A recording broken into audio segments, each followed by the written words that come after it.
Allez, on est bien. Tac. Cédric Klapisch, apparemment, quand il t'a parlé de Ce qui nous lie, Oui. il avait parlé d'un autre film, de Karateka. Apparemment, il t'a parlé de... Et je me dis, Pio Marmaille en Karateka, ça me ferait marrer. Attends, dans mon souvenir, c'était un peu Karateka dans le futur. C'était vraiment... La proposition était vraiment alambicos. C'est-à-dire que c'était vraiment... Qu'est-ce que tu penserais pas, Pio, de jouer un Karateka? Donc là, je me suis dit, pourquoi pas, Nunchaku et tout. Hein. Nunchak, mais dans le futur. Et là, j'ai dit, là, ça m'intrigue. C'est-à-dire que Nunchaku, c'est une chose, mais qui en plus, si tu veux, soit brillant. J'adore les Nunchaku. Je suis un fanatique de Nunchaku, j'en offre à tout le monde, c'est pas une blague. À chaque événement, une paire de Nunchaku en mousse, je vous jure que c'est vrai, ça coûte pas cher, tu en commandes une quarantaine, tu te fais livrer une palette de Nunchak, et dès que les gens arrivent, tu leur offres, tiens, je te jure que le visage des gens, quand tu offres un Nunchaku à quelqu'un, les gens se disent, mais quelle idée brillante, et en même temps, mais il est complètement farfelu ce type. Enfin, c'est une espèce d'entre-deux. Et après, en même temps, tu ne peux pas te blesser. Ouais. Donc c'est très agréable. Tu vois, je fais le mouvement. Tac, tac, tac, tac. Donc voilà. Donc Klapisch t'a dit, ça sera un karatéka dans le futur? Ouais, il y avait un peu de ça. Alors après, le reste, je n'ai aucun souvenir, parce que la seule chose dont je me rappelle, c'est quand il m'a dit karatéka du futur, je me suis dit, ouais, super. C'est karatéka enquêteur, je crois. Et je me suis dit, pourquoi pas, mais évidemment, le projet n'a pas abouti, sinon ça aurait été un bid international dont tout le monde se souviendrait, ou pas d'ailleurs. Mais en tout cas, l'idée était très bonne. J'aime bien parce qu'avec Cédric, on a toujours des bonnes idées. Enfin, en tout cas, lui, il a des très bonnes idées. Mais le film n'a pas abouti. Mais tu voudrais que je joue en karatéka, c'est ça? Ouais, moi, je trouve que tu serais bien en karatéka. Mais un peu sur le retour physiquement, j'ai pris un coup là quand même. Hein. C'est-à-dire que oui bah oui, forcément, ça avance. Hein. Ouais, ça avance un peu. Oh, ça va quand même. Ouais. Malheureusement, pas de nunchaku dans cette vidéo, mais pas mal de bonne humeur et de décontraction. Bah hier, apparemment, le candidat des 12 coups de midi m'a confondu avec Benjamin Millepied, ce qui est plutôt flatteur. Mais du coup, il a perdu 42 000 balles le cadeau. Voilà, c'est pas vraiment de ma faute. Il m'a confondu. Je regarde pas assez Jean-Luc Reichmann. Moi non plus. Je discute donc ici longuement avec Pio Marmaille, de cinéma surtout, à l'occasion de la sortie en salle de La Vénus électrique, comédie romantique de Pierre Salvadori, qui fait l'ouverture du Festival de Cannes. Antoine ? Et avant de commencer, je me suis fait cette réflexion. On a un point commun, alors peut-être d'autres, mais j'ai tendance à parler beaucoup trop vite. Toi, tu as un rythme à phraser assez rapide. Oui. Et je vais essayer de me contrôler. Et je ne sais pas si tu as vu, au Québec, ils ont fait une projection d'un film, alors j'ai noté ça, c'est Amour Apocalypse d'Anne Hémon. Le film dure 1h40. Et en fait, ils l'ont diffusé donc, en salle de cinéma, en accéléré, vitesse 1.5, pour tester, pour voir un peu, parce qu'on n'est pas à l'abri que plus tard dans le cinéma, ça soit diffusé en accéléré. Parce que les gens, maintenant, il faut que ça aille vite, quoi. Oui. Donc le film d'1h40 durait 66 minutes. Et ça n'a gêné personne? Bah, je sais pas. En tout cas, ce que je veux dire, c'est que la conversation qu'on va avoir, potentiellement, des gens vont la regarder en x2. Et j'ai peur que ce soit trop rapide. Essayons de calmer tout de suite le rythme. Moi, je sais que c'est une espèce de barrière de protection que j'ai, surtout quand je fais des films. Quand je commence un tournage, en général, comme je suis toujours anxieux, ce qui est, je pense, assez constructif. Hein, ça m'aide à travailler dans mon boulot. De ne pas rentrer dans une espèce de routine et d'être un peu intranquille, quoi. Du coup, j'ai tendance à bouler un peu le texte, ce qui est une erreur. Là, c'est pas mal. Le rythme est pas mal, non? Super. On se met dans la roue. On sent l'acteur de théâtre. Non, c'est comme je suis quelqu'un d'assez anxieux, j'ai tendance à meubler en fait les moments pas de vide, mais un peu de silence. Enfin, je sais pas comment dire. Je sais pas trop quoi foutre avec mon corps et avec mon. Tu vois, je fais comme ça avec mes mains. Et j'ai tendance à accélérer un peu. Là, ça va un peu mieux. On se voit là parce que, quand même, tu joues dans La Vénus électrique de Pierre Salvadori, qui est en ouverture du Festival de Cannes. Donc, Pierre Salvadori, 4e film avec toi. Raconte-moi précisément comment ça se passe. Il t'appelle, il dit alors, salut Pio, j'ai un nouveau film pour toi. Comment il te parle du personnage? Comment il te parle du film au début? Avec Pierre, c'est singulier parce que c'est vraiment. Je pense que le rapport qu'on a, il n'existe qu'entre Pierre et moi, c'est-à-dire qu'on s'est rencontrés. Au Festival de l'île de la Réunion. Qui était un festival qui malheureusement n'existe plus, qui consistait très simplement à s'asseoir au bord d'une plage et globalement, en gros, il fallait boire des alcools locaux et vers 19h voir un film. C'était l'idée. Sympa. Franchement, tout le monde se battait pour aller à ce festival et malheureusement, il a disparu. Donc j'y suis allé. Pierre était président du jury. Et au bout de 2 verres, je crois. Enfin bon, là je parle en verre, parce que là maintenant il faut repasser ça dans un truc historique. Il me dit, Pio, je pense qu'on va faire beaucoup de films ensemble, et ils vont quelque chose, je sais plus la phrase exacte. Et je me dis, écoute, ouais, pourquoi pas. J'étais très content à l'idée de bosser avec Pierre Salvadori. Et il me dit, voilà, on va faire ça. Mais jamais je me suis dit, jamais je me suis dit, il va tenir parole, quoi. Et on rentre à Paris. Et quelques temps plus tard, il me propose de faire Dans la cour, c'était un rôle secondaire. Je jouais un ancien footballeur qui s'était brisé les ligaments et qui était héroïnomane et qui avait une idée qui voulait installer des parkings à vélo sur les toits. Non, 2014. 2014. 12 ans. Ouais, 12 ans. On s'était rencontrés 2 ans avant, c'est 2012. Et ça va faire 15 ans qu'on se connaît avec Pierre. Et on fait ce film déjà, et moi j'étais hyper stressé à l'idée de bosser avec Pierre Salvadori. Je me dis, mais quand même, c'est Pierre Salvadori. On se rencontre sur une plage, machin, en buvant des verres, et puis là, il me propose de faire un film avec lui. Il faut que j'assure et tout. Et je me rappelle ça parce que la première journée, j'avais un long monologue où je buvais une canette, j'étais censé être un peu chargé et tout. Donc c'est pas d'alcool évidemment. Et je ne me rendais pas compte à quel point l'écriture de Pierre, elle avait du sens, et le simple fait de la jouer, elle se suffit elle-même, quoi. Et je commence à essayer de meubler pour essayer de rendre le truc digeste, c'est-à-dire comme c'est une erreur d'acteur qu'on peut faire quand on est un peu plus jeune, c'est-à-dire de rendre le truc entendable et un peu digeste, alors qu'en fait des fois il faut juste s'arrêter et dire ce qui est à dire. Juste le simple fait de parler et d'entendre le texte, ça se suffit à soi-même. Et donc Pierre il m'arrête, il me dit, Pio, arrête, pose cette canette, machin, joue le texte. Et ça paraît con comme indication, mais c'est vrai que c'est la première fois qu'on me le dit. On me l'a dit quand je travaillais au théâtre, mais là quand on me l'a dit, c'est le premier cinéaste qui me dit ça, et où je me suis dit, mais en fait, il a totalement raison, et c'est beaucoup plus compliqué à jouer, c'est-à-dire un truc où tu es complètement désarmé en fait, où tu dois simplement, tu te débarrasses des accessoires, des codes de jeu, des petites béquilles, et tu joues simplement ce qui est écrit. Et à partir de ce moment-là, je me suis dit, c'est peut-être pas par hasard qu'on s'est rencontrés, parce que je pense qu'on a cette sensibilité-là à l'écriture, à la poésie. Je sais pas, il y a quelque chose qui commençait un peu à résonner, enfin, qui commençait à se créer entre lui et moi. Et après, le temps a passé, on a fait En Liberté, là on a pété un peu ensemble, enfin pété dans le sens...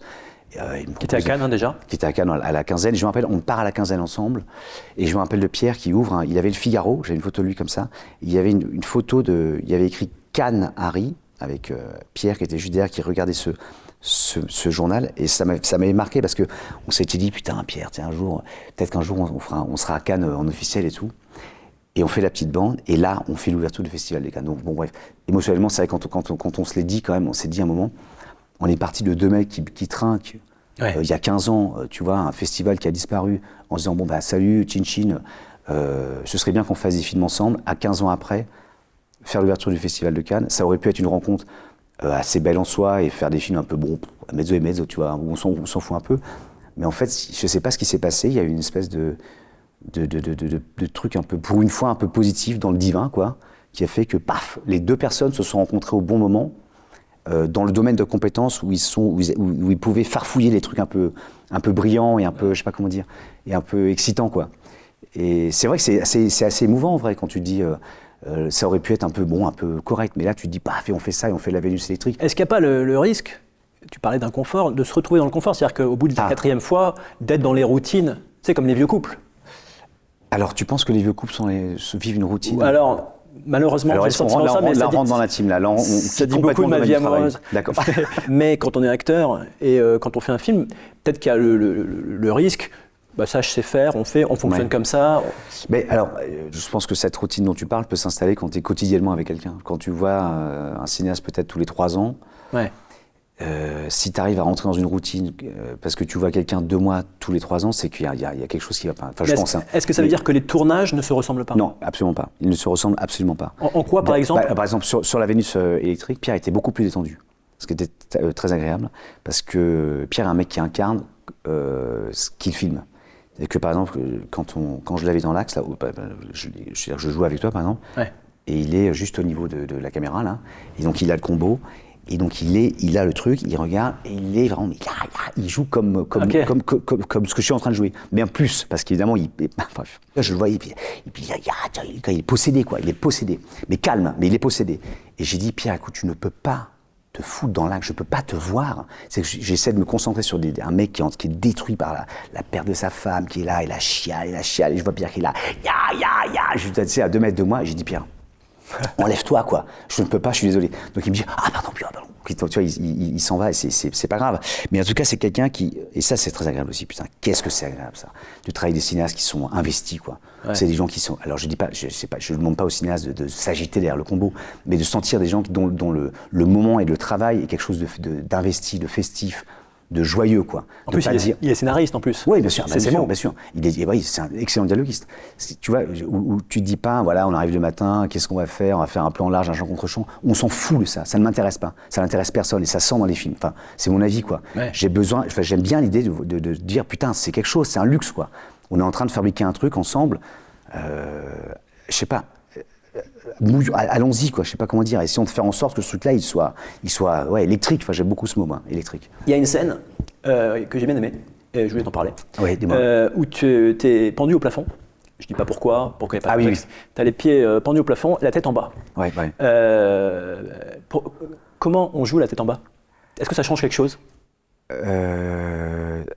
Alors, c'est que ça change pas dans l'absolu grand-chose, mais en fait, moi, je m'étais dit, en fait, c'est étonnant parce que sur ce film, et je parle dans une digression, et sur ce film, tu vois, je me disais, comme le personnage d'Antoine, c'est le seul qui ne se rend pas compte qu'il est l'objet de la farce, quoi. C'est le seul personnage qui, en fait, est vraiment incarne un truc de culpabilité, de souffrance, de machin. Et donc, tous les jours, des fois, je me disais, bon, j'ai peut-être une séquence un peu moins compliquée, je vais pouvoir un peu être en retrait, machin. Et en fait, Pierre, à chaque fois, il me chopait, il me disait, là, Pio, vas-y, il faut y aller. Donc, faut toujours surinvestir le truc. Et je me suis dit, cette fois-ci, je suis la tête à l'envers. Je me retrouvais ça comme. Donc, je pourrais un peu, d'une certaine manière, tu vois, plus être à l'écoute et de pas. Et en fait, Pierre, il m'a dit, attention, Pio, attention, n'essaie pas de me la faire à l'envers. C'est que là, il faut quand même que tu incarnes le truc. Donc, il fallait à la fois être dans un truc où j'écoute Gilles, qui en plus me fait un aveu bouleversant. Il fallait que je sois ému, donc un peu pleurant, dans l'autre sens. Donc, si tu veux, la larmiche qui coule vers là, tout en étant à l'envers. Et mine de rien, quand tu le refais une chier de fois, enfin, pas le tinquer. Vous l'avez fait combien de fois? Je ne sais plus, mais au bout d'un certain temps, effectivement, c'est agréable parce que le sang tombe dans le truc, donc tu planes un peu, quoi. T'es un peu, tu sais plus où t'es. Bah oui, parce qu'on dit souvent que tu es enfin, moi en tout cas, j'ai l'impression que tu joues beaucoup avec ton corps. Oui. Que tu es un acteur, je sais pas, qui investit, je sais pas. Physique, oui. Ouais, c'est peut-être un cliché, mais Non. Moi, ça me parle. Voilà. Ouais. Mais là, en l'occurrence, c'est un dialogue, tu as la tête en bas, forcément ça a un impact sur ce que tu joues parce que ton corps et le sang, comme tu dis, ça descend jusqu'à la tête. Et je me suis posé la question sur le tournage, qu'est-ce que ça change? Est-ce que tu joues différemment? Alors, non, mais c'est pas différent, mais après, non, c'est pas différent. Je dois être honnête, c'est pas différent. Ce qui est, c'est plutôt ludique. Il y a aussi une scène dans ce film où tu es nu. De dos. Certes. Mais quand même, je sais pas si tout le monde est capable de jouer nu. Est-ce que pour toi c'est un truc particulier ou pas? Non, oui, bien sûr. Oui, c'est pas anodin de se retrouver nu devant une équipe. C'est pas quelque chose qui est comment dire, très agréable. Enfin, je sais pas comment dire.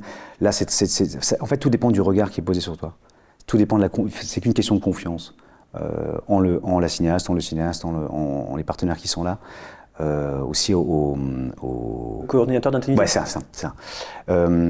Ça amène quand même, si tu veux, une confiance qui n'existait pas, qui était pas là avant. C'est-à-dire que le fait d'avoir c'est-à-dire que t'as un coordinateur d'intimité pour cette scène-là avec toi? C'est important parce que tu te retrouves quand même nu devant des gens. Et je pense que c'est très important qu'il y ait des coordinateurs aujourd'hui. Parce que moi, je sais qu'il y a des moments où beaucoup plus jeune, où je me disais, je comprenais pas trop au fond à quoi ça servait que je sois un peu nu, tu vois, ou à moitié nu, et en fait j'osais pas trop, je sais pas comment dire, mais j'osais pas trop en parler, quoi. J'étais un peu dépassé par le truc. Je me disais voilà, ça va être au service du film. En fait, avec le recul, je me dis non, c'était pas, c'est pas que c'était pas indispensable, mais je me sentais pas à l'aise. Et si on me demande de faire ça aujourd'hui, j'ai besoin et je pense que c'est la même chose pour tous les partenaires avec qui j'ai travaillé. Et même pour les techniciens qui sont là aussi, il faut qu'il y ait un truc général où tout le monde se sent à l'aise, parce que un humain normal, tu vas pas au travail en disant il y a quelqu'un qui va être nu devant toi pendant 3 heures, c'est quand même un peu étonnant, quoi. Ouais. Et la direction comprend aussi dans le cinéma aujourd'hui, c'est une direction qui est la bonne, en fait, d'avoir des coordinateurs, d'avoir des gens qui t'aident, et si tu te sens pas à l'aise, tu le dis. Tu dis, je me sens pas à l'aise, ça m'angoisse, et on trouve une autre solution. Mais il faut laisser la place aussi aux gens qui exécutent d'exprimer leur malaise. C'est très important. C'est très, très important. Et là, pour le coup, quand je suis avec Pierre, évidemment, qui est quelqu'un de tellement pudique, tu vois, c'est même lui, il est plus mal à l'aise que moi. Non pas que j'étais mal à l'aise, c'est pas ça. Parce que on demande le cadre, tout est validé. Mais là, pour le coup, je me sentais très à l'aise. C'est très drôle. Et c'est un regard très tendre. C'est pas quelque chose où je me sens exploité, tu vois ce que je veux dire. À l'inverse, j'ai vu que tu avais réfléchi évidemment aux habits de ton personnage, que tu en as discuté avec Pierre Salvadori. C'est quoi les questions que tu te poses sur les habits du personnage que tu incarnes, en l'occurrence, là, dans La Vénus électrique, un peintre? En fait, la question, c'est, quand on fait un film d'époque comme ça, c'est comment raconter l'époque sans pour autant qu'elle devienne écrasante par rapport au récit. Parce que c'est vrai que les années 20, par exemple, c'est une époque qui est très chargée visuellement. Et il fallait trouver une sorte de... Tu sais, un truc qui soit au service du récit, mais où on ne se dise pas « Ah, voilà, on est en 1920 ». En fait, la frontière, elle est très délicate à trouver. On a travaillé avec une costumière géniale qui aussi a fait un travail en fait, de recherche hyper approfondie, où on testait des matières, des matériaux. Et en fait, moi, c'est une époque que je connaissais absolument pas. C'est-à-dire que j'ai pas l'habitude de porter un pull dans un fut en laine, ici, tu vois, serré avec des bretelles et un foulard en soie. C'est pas du tout enfin, tu vois, c'est pas un truc que j'ai l'habitude de porter. Et en fait, il faut arriver à l'oublier, ce truc-là. Mais en même temps, il faut faire confiance aux propositions et essayer de trouver quelque chose qui soit au service du récit et à un moment arriver à l'oublier. C'est vrai que quand tu arrives le matin, que tu as le fut en laine, enfin le fut en laine, le lainage, rentrer dans le futal avec la bretelle et le truc en soie, avec la vaguelette, je me disais, bon, j'espère qu'on va y croire, tu vois. Et en fait, non, on l'oublie. Enfin, tu vois, oui, on y croit. Enfin, j'espère. Enfin, oui, on y croit. Peut-être que si tu m'en parles, ça va me piéger. Non, on y croit. Non, mais bon, tu vois, moi, j'ai oublié que je portais des costumes. Ouais. Et ce qui est très agréable. J'ai oublié qu'il y avait des bagnoles, tu vois, des années 20, quoi. Parce que souvent, il y a on le dit souvent ça, que c'est l'acteur, quand il revêt le costume, il est dans le rôle. C'est peut-être un cliché, mais c'est peut-être vrai aussi. Enfin, oui. Bah, je pense que quand tu joues Footix, bon voilà, tu mets le costume de Footix, c'est sûr que personne ne se pose la question, t'es Footix. Mais là, c'est peut-être plus... Je sais pas si... Oui, je pense que ça a participé du truc, mais je m'en rends pas forcément compte, parce que déjà, je regarde jamais les images de ce que je fabrique au combo. Ah ouais. Donc je ne sais jamais ce que ça donne. Enfin, tu vois, tu t'en rends compte après le montage, quoi. Ouais, après le montage. Je regarde jamais parce que ça me... Sinon, je rentre dans une espèce de...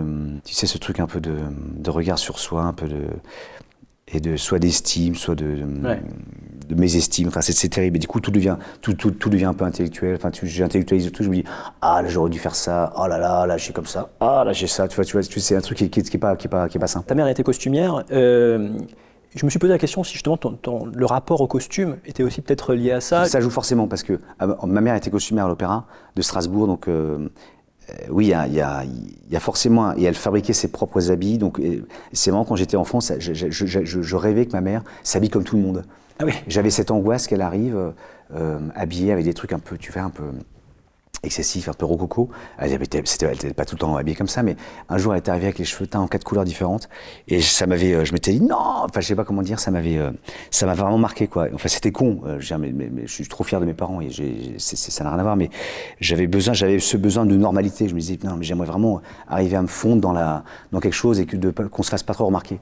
Parce que mon père est scénographe, décorateur. Il est spécialiste. À l'Opéra de Strasbourg aussi. Alors, ouais, ils ont fait les arts déco ensemble. Mon père, il est spécialiste en stuc et en faux marbre et en trompe-l'œil. Donc chez nous, il y avait toujours des colonnes, tu vois, en faux marbre. Au plafond, mon père, il faisait des petits angelots avec des faux nuages et du faux marbre à gogo partout. Et donc je me disais, chez mes potes, bah, les maisons, les appartements, ça doit être comme ça, quoi. Tu rentres, tu as forcément du faux marbre avec des dorures. Et en fait, non. Les gens n'avaient pas de dorure avec des petits angelots, ils ne faisaient pas de soirée costumée vénitienne le week-end. Donc c'est ça que et donc à un moment je me suis dit ah non mais en fait l'accord ça n'est pas comme ça que le monde fonctionne. Et c'est pas grave, ça fait la personne que je suis. Je passe pas mes week-ends à me déguiser en vénitien, tu vois, et j'ai pas de fromage chez moi. Mais ça a forcément une influence, en tout cas, sur le rapport à la création. Et je pense même je pense au truc, c'est con, mais je pense au truc de DIY, tu vois, quand j'ai eu un garage très longtemps et que je voulais absolument fabriquer des choses avec mes mains. Quand je vois mes parents qui fabriquaient eux-mêmes, enfin ma mère qui fabriquait ses costumes, et mon père qui fabriquait l'endroit dans lequel on vivait, il y a forcément un truc qui a agi sur mon rapport à la matière, enfin en tout cas aux choses. Me dire tiens, j'ai envie de comprendre comment ça s'est fabriqué, est-ce que je peux le faire moi-même. Donc j'ai besoin d'éprouver ce truc-là. C'est peut-être un héritage, peut-être même le plus bel héritage qu'ils ont pu me léguer. C'est ce truc qui est en lien à l'objet, à comment c'est fabriqué, à rencontrer les gens qui l'ont fabriqué, je sais pas comment dire. Et ça me sort aussi un peu de mon travail, qui est très abstrait à la finale. C'est-à-dire, tourner une séquence, tu dis, bon, bah là, c'est fait, ça appartient à un truc de pellicule ou à une carte SD, quoi. Et ça m'appartient plus, et c'est très... Je gagne ma vie comme ça, c'est mon métier, j'adore mon métier, mais je sais que fabriquer ça, ou je sais pas, c'est quelque chose dont j'ai besoin. Parce que ça me comble et ça me remplit d'une autre manière. Donc pour préparer cette discussion qu'on a, j'ai regardé pas mal de vidéos et chez Ruquier, il y a 8 ans, tu parles d'un truc intéressant. Tu compares le métier de réalisateur à celui de vigneron, parce que c'était pour ceux qui nous lisent. Tu dis cette phrase, qu'il y a un point commun entre le métier de vigneron et le métier de réalisateur, c'est l'acceptation de quelque chose qui nous dépasse. Qu'effectivement, il y a quelque chose qui, à un moment donné... Pas mal, Pio. Mais pas mal. Est-ce que tu as un souvenir d'un truc, en fait, où tu es sur un tournage et tout d'un coup, tu sens qu'effectivement, ça dépasse le simple jeu À un moment dans Yannick, là, tu sais, quand je vais vers Raphaël Quenard, je lui prends le pistolet et je me lasse. On l'a fait une seule prise. Et en fait, je sais que ce moment-là, je ne sais pas comment dire, il y avait un moment de flottement, pas de grâce, parce que ça n'a pas de sens, on parle de un moment-là, non, mais c'est un moment un peu flottant où j'avais l'impression... J'incarnais tellement ce truc, j'étais tellement persuadé que j'étais ce mec Paul Rivière, je sais pas comment dire, et le texte était parfaitement précis dans ma tête. Il y avait une espèce que j'aurais pu m'autoriser des blancs interminables, ou courir, ou recréer une espèce de speed dans la langue. Mais j'étais à un endroit, pas de justesse, mais un truc qui m'échappe complètement. Comme dans un espèce de rêve, tu sais, où tu te rends compte que tu rêves. Tu vois ce que je veux dire? Tu es en train tu te dis, je suis en train de rêver. Donc tu dis, tiens, si je veux voler, tu vois ce que je veux dire, et tu prends possession de ton truc. C'est de réussir. Et là, je sais qu'à ce moment-là, je me rappelle très bien parce que c'était très long, ça durait 10 minutes. Et vraiment, je me disais, j'avais l'impression vraiment que c'était... ça me dépassait, quoi. C'était comme Sangoku, là, tu sais, quand il... tu vois, quand il se transforme, là, je sais pas, c'est l'image un peu éclatée au sol, mais tu vois, t'as un peu l'image, quoi. Et j'avais l'impression qu'il y a comme ça, comme si je... Et ça, on ressent quoi? C'est jouissif. Hein. C'est vraiment génial, parce que tu sais, je sais pas comment dire, c'est très rare, hein. Mais il faut demander à Sangoku, hein, c'est-à-dire que quand il se transforme, tu vois, moi j'ai juste Pio Marmaille, alors je demande quand même. Tu vois ce que je veux dire, c'est quand tu deviens Super Saiyan, je sais pas, il y a un truc, tout le monde s'arrête, il fait putain c'est Super Saiyan, quoi. Il y a un truc un peu, un truc un peu vibrant, quoi. Mais c'est très rare, c'est pour ça que ça a de la valeur. C'est ça qui est assez beau, parce que des fois tu cours après un truc et en fait à la finale ces moments n'existent pas, quoi. Il y a un autre moment aussi, il y a une vidéo où tu discutes avec une collégienne de Pantin, une association qui s'appelle les Engraineurs, une association de quartier, et c'est une petite fille et elle te demande une question très basique, c'est quel conseil tu donnerais à un jeune acteur? Et ta réponse est originale, c'est-à-dire que tu lui réponds se cultiver et voyager. C'est-à-dire que tu n'es pas sur la technique, tu es sur l'homme. En fait, tu dis qu'il faut se nourrir et qu'en se nourrissant, en se cultivant, en voyageant, tu deviens un meilleur acteur. Alors, c'est pas une posture, hein, quand je dis ça. C'est pas pour faire plaisir à quelqu'un. Je ne m'adapte pas aux gens qui me posent la question. Quand on me demande donnez-moi un conseil, j'ai pas vraiment de conseil à donner parce que les parcours sont tellement singuliers.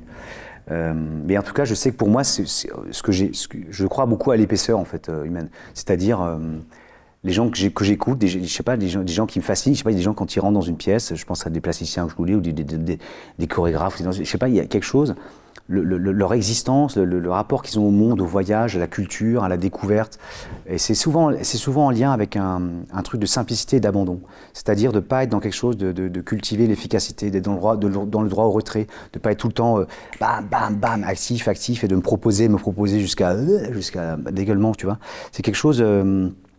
Je pense que le fait d'aller voir un peu ce qui se passe ailleurs, ça te permet quelque part, de manière un peu contradictoire, mais j'y crois, de se retrouver un peu, de se dire je suis quoi moi là maintenant là, comment ça va infuser en moi. Ça paraît très théorique, mais c'est factuel en fait. C'est assez mystérieux en fait le métier d'acteur. J'ai fait une école nationale de Sup, donc j'ai aussi une formation, c'est des trucs qui sont très techniques aussi. Mais d'ailleurs, même pendant ma formation à Saint-Étienne, je sais j'ai eu la possibilité de rencontrer des intervenants qui m'ont bouleversé dans mon rapport au travail. Et c'était pas forcément des metteurs en scène, ça pouvait être des plasticiens, c'était des gens avec qui j'ai travaillé dans la rue, ou quand j'ai travaillé dans des musées, où j'ai travaillé avec des gens qui créent des choses. T'as un exemple, un truc qu'on t'a dit un jour à tes débuts, qui t'a frappé? Ouais, en fait, c'est con, mais... c'est une accumulation d'expérience. Mais à un moment, un jour, on nous propose de faire un exercice, je sais plus, et on dit, levez-vous. Et le mec, il me dit, je sais plus son blase, pardon, il nous dit, vous voyez, là, je vous ai demandé de vous lever, vous êtes tous levés sans poser une seule question. Et je me suis dit, c'est encore un vieux piège claqué. Et en fait, au fond, je me suis dit, il n'avait pas forcément tort. C'est-à-dire qu'à un moment, tu sais, j'étais rentré dans un... Je sais pas comment dire, où, tu sais, on te dit fais ci, fais ça, et je le faisais sans même plus réfléchir. Et ça se sentait dans mon rapport au jeu. Et après, j'ai travaillé sur d'autres spectacles où je me disais, mais en fait, on me dit de faire ça, mais est-ce qu'au fond, est-ce que ça raconte quelque chose de puissant et au service du récit? Bref, bon, c'est des petits détails. Ouais, c'est bien de se poser des questions. En tout cas, à des moments, d'essayer d'avoir un peu de hauteur. Et de se dire, voilà, déjà de se rendre compte que c'est quand même génial l'existence, quoi, quand on peut fabriquer quelque chose qui nous fait du bien, quoi. Et je sais pas, de faire un film, c'est déjà, parce que faut quand même se le dire, c'est quand même... Des fois, je me dis, même quand je vais à l'opéra, tu vois, quand je vais voir ma compagne danser, je me dis, il y a quand même 1200 personnes qui sont assis au milieu de tout ce bordel d'existence, de trucs. T'as des mecs qui jouent de la musique, des gens qui dansent, et tu te dis, mais c'est ça l'humanité, quoi. Enfin, je trouve qu'il y a aussi ça dans l'humanité. C'est pas que des tyrans excessifs, tu vois. Moi, je trouve que c'est des moments qui m'apaisent, qui me touchent, quoi, où je me dis, j'ai besoin de ça, parce que sinon, je vais plonger dans une sorte d'anxiété, enfin, tu comprends, il y a un truc un peu anxiogène, quoi. Et j'ai besoin des fois d'avoir des bulles comme ça qui m'élèvent, ouais, c'est ça, qui m'élève. Et c'est aussi con, mais en fait, le simple fait d'oublier ce que tu regardes et de te dire, hop, tiens, qu'est-ce que je vois, et de voir tous ces gens qui acceptent de le vivre ensemble, moi, ça m'émeut quand même. Sur la Vénus électrique de Pierre Salvadori, il y a un truc qui m'a frappé, c'est qu'il y a des références cinéphiles. On peut les voir ou pas. Par exemple, pour moi, en tout cas moi, à mon niveau, peut-être il y avait la notion du double féminin. Il y a une sorte, moi je trouve une sorte de double féminin qui m'a rappelé Vertigo. Il y a une scène avec qui m'a rappelé New York-Miami de Capra. Où on voit les ombres. Bien sûr, c'est une référence cinéphile. Alors, on peut la voir ou pas. Est-ce qu'un acteur doit être cinéphile? Est-ce que ça aide d'être cinéphile ou est-ce qu'au contraire, pas nécessaire? J'ai tellement pipoté pendant les années. J'ai menti, mais... Il y a des trucs un peu mondains, là, on me disait, t'as vu ça, t'as vu l'expo, t'as lu le bouquin. Moi, je disais, oui, c'était pipoteur. Enfin, j'ai pas une cinéphilie folle, pas du tout. Je découvre aujourd'hui des choses qui me font du bien, parce qu'en fait, j'ai fait des films par hasard, moi. En fait, je faisais du théâtre, et j'ai fait le premier jour du reste de ta vie, et puis d'un coup, j'ai pénétré dans un milieu qui n'était pas du tout le mien. Mes parents travaillaient pas là-dedans, enfin, tu vois, c'est pas du tout mon... C'était pas une trajectoire dans laquelle je me voyais. D'ailleurs, je n'avais pas de fascination pour ça. Tu te rappelles d'ailleurs le casting le premier jour du reste de ta vie? Je m'en rappelle très bien. Comme si c'était hier. Comment ça s'est passé, tu veux dire? Ouais. Je jouais la scène là où je renverse la table au mariage et je disais à Gamblin, je ne sais plus la phrase, c'est ça. Tu es venu foutre en l'air mon mariage, c'est ça. Alors c'est quoi? Tu es venu foutre en l'air mon mariage, c'est ça. Et là, je devais jeter une table. Et donc, j'étais dans un bureau qui, franchement... Il devait faire la taille d'un paquet de clopes, quoi. Et donc j'essayais de jeter cette table imaginaire, mais il y avait une étagère devant moi, donc je faisais, alors c'est ça. Je faisais comme ça, tu vois, pour essayer c'était en tout petit. Et je me suis dit, si j'arrive à voir ce film en jetant une table imaginaire collée à une étagère, c'est que vraiment, il y a eu un coup de cœur. Et il y a eu ce coup de cœur. Je pense que comme la production a laissé Rémi Besançon plus souple sur le choix de l'acteur, le dernier rôle, parce qu'il y avait déjà des gens plus ou moins connus avant, enfin plus connus, avant moi, quoi. Du coup, ça m'a permis de faire des films, en fait, parce que je travaillais à l'époque, je travaillais au Vieux-Colombier, j'avais jamais fait de film. T'as ressenti quoi dans ce casting, précisément? Qu'est-ce qui s'est passé? Qu'est-ce qui a fait que t'as été pris? Je me suis dit, bon, j'avais pas l'impression d'être trop mauvais, je me suis dit, bon, on verra bien, mais après, en revanche, quand on m'a dit que ça allait le faire, je me suis pas rendu compte de l'impact que ça allait avoir sur ma vie. Ça, franchement, déjà, je suis pas de personne. Enfin, j'ai pas de vision générale du truc. J'ai jamais été calculateur. Je me suis jamais dit, tiens, je vais faire ça parce que ça va me permettre d'aller dans telle direction. Au contraire, je me suis toujours un peu laissé porter. J'ai surtout découvert en fait d'autres corps de métier que je ne connaissais pas. Tu vois, le process de fabrication d'un film, c'était un truc qui m'échappait. Le simple fait de jouer à l'extérieur, pas dans une pièce fermée, c'était déjà, ça paraît con, mais pour moi, c'était un peu nouveau. Et puis après, il y a eu tous les trucs, les Césars, les films et tout. Je sais pas comment dire, drôle de vie.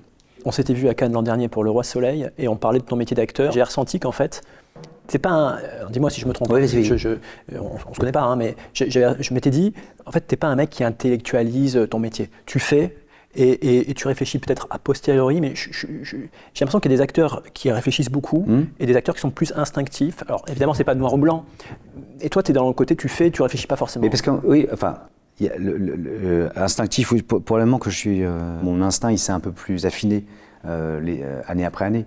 Mais oui, en tout cas, J'aime bien l'idée de la préparation, d'arriver sur un plateau, de connaître, tu vois, à peu près d'avoir 3 semaines, un mois de texte d'avance en tête, parce que du coup, j'arrive à me libérer de toutes ces problématiques techniques. Tu bosses avec une répétitrice? Oui, tout le temps, ouais, qui me.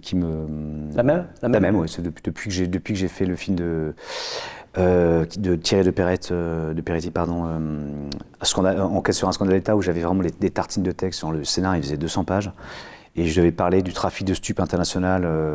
Je jouais un journaliste à Libération, et là j'avais des paltinques et textes, des trucs techniques. Et je me suis dit, oula, là, pour rendre ce truc-là entendable, et pour que le public comprenne toute cette nébuleuse, j'avais besoin de travailler avec une répétitrice. Donc j'ai rencontré Léa Bloubil, avec qui je travaille, et qui depuis, en fait, avec qui je travaille avant chaque film. C'est pas une coach alors? Non, pas du tout, pas du tout. C'est quoi la différence? Non, le travail d'interprétation, ça c'est un truc que je fais avec le cinéaste ou la cinéaste. Non, ça c'est un truc purement technique où je digère le plus de texte possible.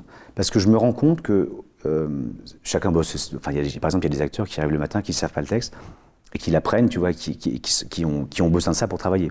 Pas de problème.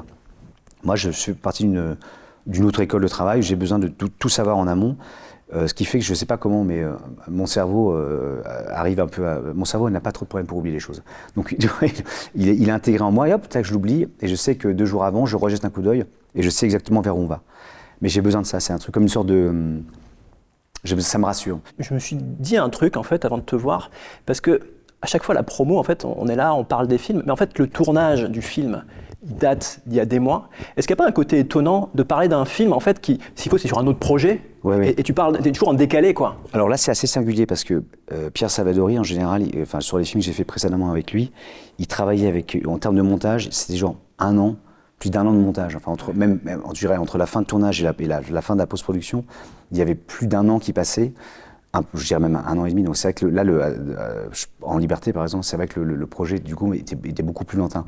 Là, il l'a monté beaucoup plus rapidement, parce qu'il n'enlève rien d'ailleurs au travail, en tout cas au souffle que développe le film.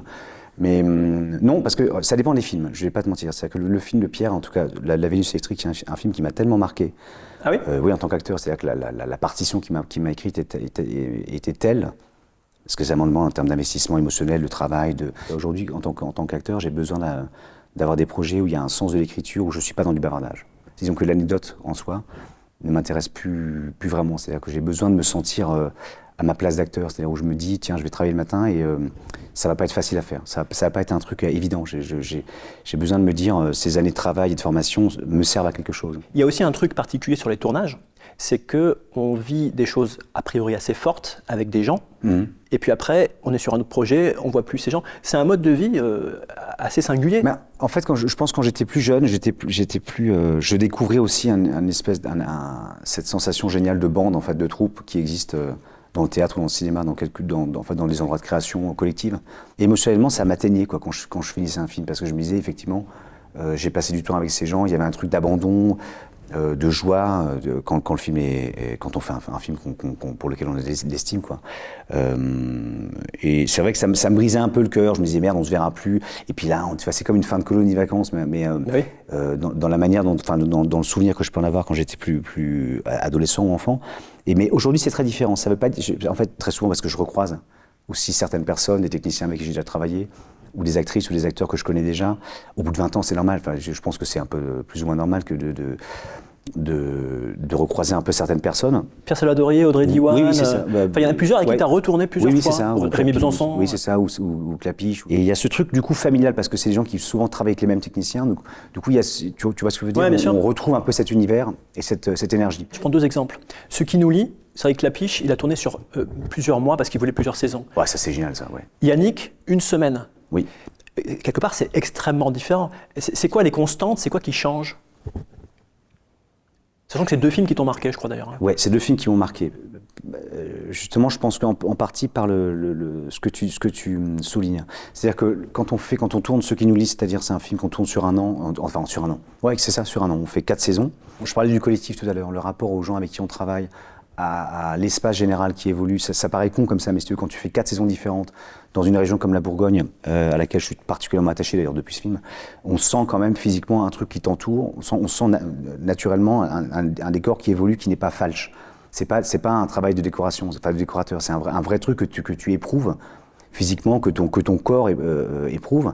Et c'est quelque chose qui participe, je dirais, carrément complètement à la fabrication du film. C'est pas, on joue pas le froid, tu vois. Il fait concrètement froid, et 6 mois après, tu vas être au printemps et tu joues pas de la même manière. Ça peut paraître un peu un détail ou un truc un petit peu secondaire, mais en fait, c'est très important. Quand tu as la possibilité de l'éprouver, c'est très important.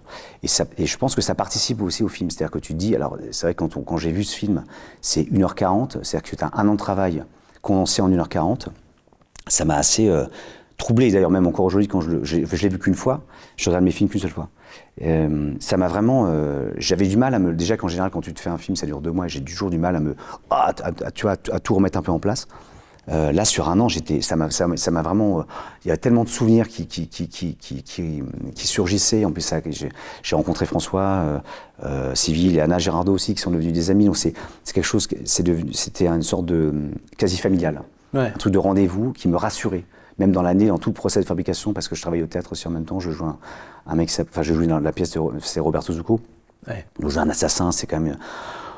tu vois, c'était lourd, quoi, lourd de sens. Tous les soirs, il fallait que je tue ma mère. Au bout de 10 minutes, je tue déjà ma mère. Tu l'as joué pendant 6 mois, je crois. Ouais, 6 mois. Et je t'ai entendu dire que ça t'avait pesé d'une certaine façon dans ta vie de tous les jours. C'est-à-dire qu'en fait, tu vivais un peu, tu devenais un peu agressif à force de jouer ça pendant 6 mois. Oui, enfin, c'est pas tant agressif. Oui, un peu pas agressif, mais c'est ce que je disais quand tu sais, pendant 6 mois, au bout de 10 minutes, tu tapes à la porte, tu rentres, t'es pas d'accord avec ta mère et tu la lardes de coups de couteau.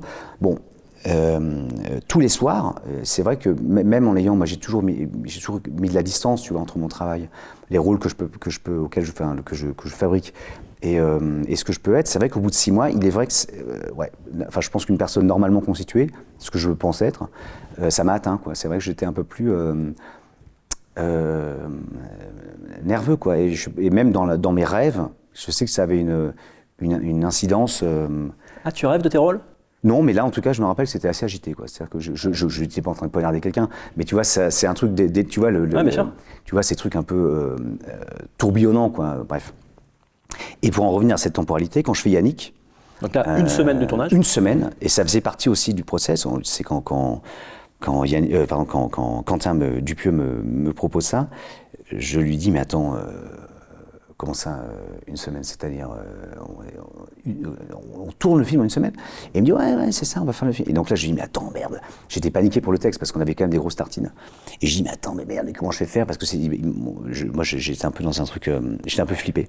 Ouais. Et du coup, ça m'a demandé énormément de temps d'apprentissage de texte et de répétition. Mine de rien, pas tellement, parce qu'on a répété une petite semaine, 4 jours, je crois, surtout pour avoir une espèce de canevas, en fait, pour savoir à peu près où on se situait dans l'espace. L'espace scénique, Raphaël Quenard qui arrive dans le public, enfin, j'avais une vague idée de ce que ça pouvait devenir. Parce que, qu'on comprenne pour les gens qui ne l'ont peut-être pas vu, oui, en fait, tu jouais avec Blanche Gardin, oui. Une pièce de théâtre sur une scène, il y avait Raphaël Quenard qui est donc dans le public. Qui interrompt la pièce. Et sachant que le public de la pièce de théâtre était un vrai public. Et qui découvrait, on a tourné le film en chronologique, donc ils découvraient en direct ce qui se passait. Ils ne savaient pas du tout à quoi ils allaient avoir affaire. Et donc ça faisait partie du process du truc, et en fait, j'étais tellement tendu, ça m'a maintenu dans une espèce d'énergie qui était tellement, qui a vachement servi le personnage. C'est-à-dire Paul Rivière, le mec que je joue, c'est-à-dire, tu sais, avec cette mèche, avec la moustache, un peu complètement hystérique, qui vit dans une frustration terrible, mais qui est en même temps assez beau, quoi, de par sa naïveté et sa frustration, que je trouvais assez beau, et je remercierai toujours, jamais assez, Quentin de m'avoir vraiment autorisé un peu à créer ce personnage un peu border, un peu excessif, hystérique, parce que ça m'a vraiment libéré dans mon rapport au travail, même pour après. Et ça, donc, de quelle façon ? En fait, aussi parfois de se faire confiance, de se dire, je parlais de la norme tout à l'heure, c'est-à-dire, tu sais, de ne pas rentrer dans quelque chose de quotidien, de l'ordre du bavardage, de l'anecdote. Là, quand au contraire, on pousse quelque chose dans une direction un peu excessive, mais qui pourtant peut rendre la langue très concrète. En fait, ça ne doit pas empêcher le récit d'évoluer. Mais quand on arrive à créer comme ça un personnage qui est un peu satellitaire de ce qui se passe, mais qui a sa fonction, c'est très agréable. Tu comprends ce que je veux dire? Ouais. Ça rentre pas enfin, ça rentre par exemple. C'est un parti pris, quoi. Que tu tiens et que tu pousses. Et je le pousse, et je pense, et c'est au service du film. C'est pas que pour me faire plaisir. Au contraire, c'est un truc qui va au service du film et au service du récit. Et donc, c'est une autre manière de fabriquer un film, mais étonnamment, la sensation, j'en garde, je sais pas comment dire, j'en garde des souvenirs extrêmement émus, c'est parce que ça fait partie de ma vie. Et je me dis, là pour le coup, c'est vraiment ça, la beauté de mon travail quelque part. On s'est même posé la question à un moment avec Quentin Dupieux de faire une pièce, on voulait à un moment faire la vraie pièce. Ouais. C'est-à-dire, tu vois, répéter 3 semaines et jouer 1 mois dans un théâtre et faire, je sais plus comment ça s'appelait, on a fait des fausses affiches, mais c'était hilarant. Ouais. Et on n'est pas allé au bout du process, mais on s'est dit, tiens, mais à un moment c'était un peu sur le feu. On se dit, tiens, pourquoi pas aller au bout de cette proposition-là. Puis finalement, on est passé à autre chose, mais c'est pas grave. Sur Cannes, quand tu as présenté La Fracture, en fait, il y a une journaliste de Brut qui s'appelle Cécile Gutleben qui t'a posé une question sur ton personnage. Donc, ton personnage, c'est un gilet jaune. Et en gros, tu as fait une réponse qui faisait une référence à une scène du film La Fracture. Et tu disais que Macron... En fait, c'est une phrase qui était isolée, complètement hors contexte. Et c'est sûr que quand tu vois pas le film, quand tu sais pas à quoi je fais référence, je ne sais plus quel ministre ou n'importe quelle personne un peu normalement constituée se dit en fait ce type il veut juste passer par la toilette de l'Élysée, se battre avec Emmanuel Macron, alors que je faisais simplement référence à une séquence du film. Parce que ton personnage dans le film dit on a été pris dans l'Élysée, on serait passé par les toilettes, on aurait pu bouter Macron parce que tu joues un gilet jaune du film. Exactement, je faisais tout simplement référence à ça, et en fait c'est un journaliste qui a juste récupéré, mais je me rendais pas compte, mais j'étais peut-être un peu con, j'aurais pas dû parler de cette séquence. En tout cas la phrase est très claire, si on l'isole forcément. Exactement, mais c'est vrai qu'il y a eu une espèce de storm shit extrêmement violent, c'est comme ça. Bon, après, j'ai plein. Dans l'instant, c'est pas facile, parce que tu te fais vraiment attaquer dans tous les sens. Et je me rappelle, parce que le lendemain, j'étais arrivé à la Presse Inter et j'ai dit, mais je voyais bien que tout le monde tirait une tronche un peu bizarre. J'ai mis un problème. Et il me dit, bah oui, il y a le truc là, le truc. J'ai dit, mais quel truc? Et là, j'ai percuté le truc et j'ai vu les tweets et tout. Oh, ça m'avait foutu ça m'avait fait, ouais, c'était violent, quoi. Parce que du coup, les gens, tu sais, sur Twitter et tout, enfin sur X, les gens ne mâchent pas trop leurs mots. T'as Christophe Castaner qui commente un tweet de Destination Ciné qui reprend ta phrase hors contexte. Et t'as Olivier Véran, qui est donc à l'époque ministre de la Santé, et qui, sur Radio J, dit « Je vois bien un acteur qui gagne bien sa vie en smoking au Festival de Cannes dans un monde de glamour et qui, le soir, saborera le champagne en célébrant son beau mot sur un yacht à Cannes, très loin du quotidien des personnes qu'il prétend défendre. C'est risible. » Tout ça parce que tu as repris, en fait, une phrase de ton personnage sur Macron et il défendait Macron.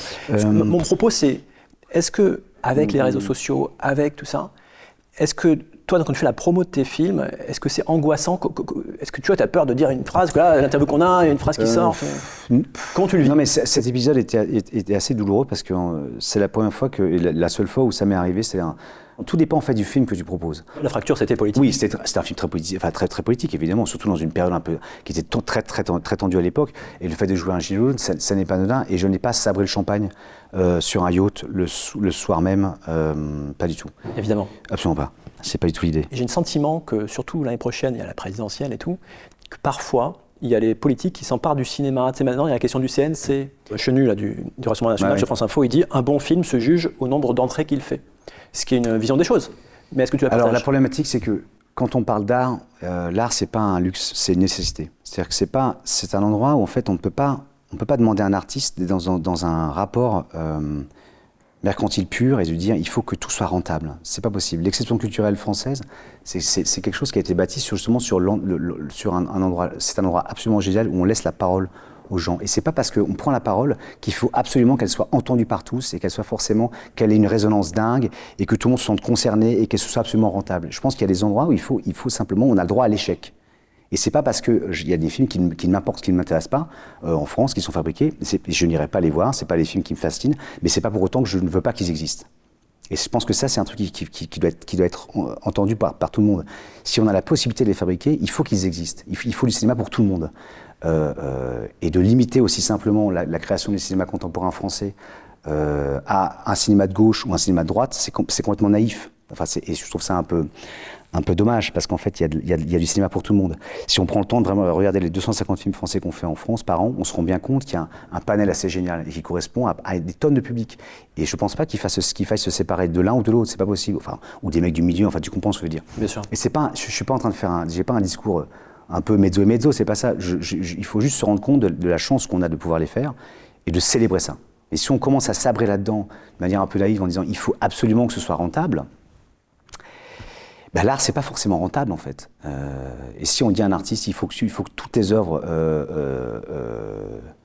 deviennent intéressantes financièrement, qu'est-ce qui va rester? Enfin, je veux dire, tu commences à fabriquer un objet en disant il va falloir que je le vende de telle manière à ce qu'il soit...